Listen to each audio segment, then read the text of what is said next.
Pour les 2 prochaines semaines, Expressar vous présente la composition. Pour débuter, je ferai appel au grand maître impressionniste. Alors, suivez-moi. Aujourd'hui, on parle de la composition. Je vais placer 5 éléments importants pour bien mettre en situation notre tableau. Alors, ici, j'ai mon premier élément qui est déjà installé. Le deuxième, je vais le placer ici. Voyez-vous, aujourd'hui, c'est la porcelaine. Alors, il va y avoir ombre, lumière, reflet. Il va y avoir plein d'informations qu'on va voir graduellement. Je vais placer ici un petit bol. Et je place ici une petite tasse de thé. Et pour le besoin de la cause, je mets 2 baguettes sur mon bol de soupe ou de nouilles. Alors, les éléments sont placés.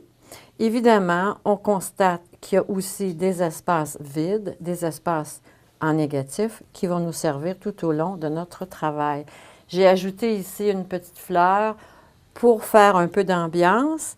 J'ai 5 éléments. Vous devez vous demander pourquoi j'ai 5 éléments.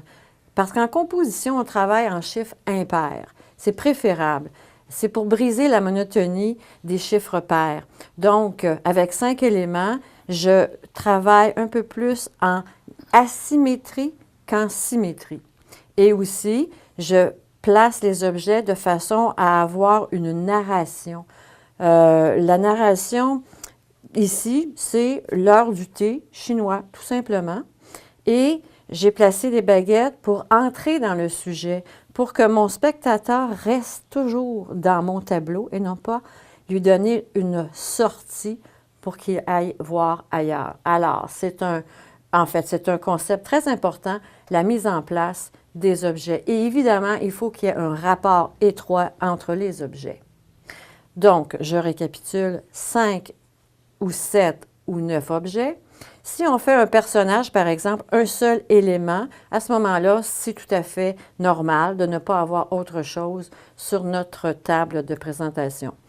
Alors, je vous invite à me suivre. On va travailler avec les grands maîtres impressionnistes pour vous vraiment illustrer ce dont on parle. Les grands maîtres impressionnistes, l'art de bien composer un tableau. Alors, si vous regardez l'image ici du peintre Caillebotte, d'ailleurs, lui, Gustave Caillebotte, il est peintre impressionniste 1848 à 1894, seulement pour vous informer.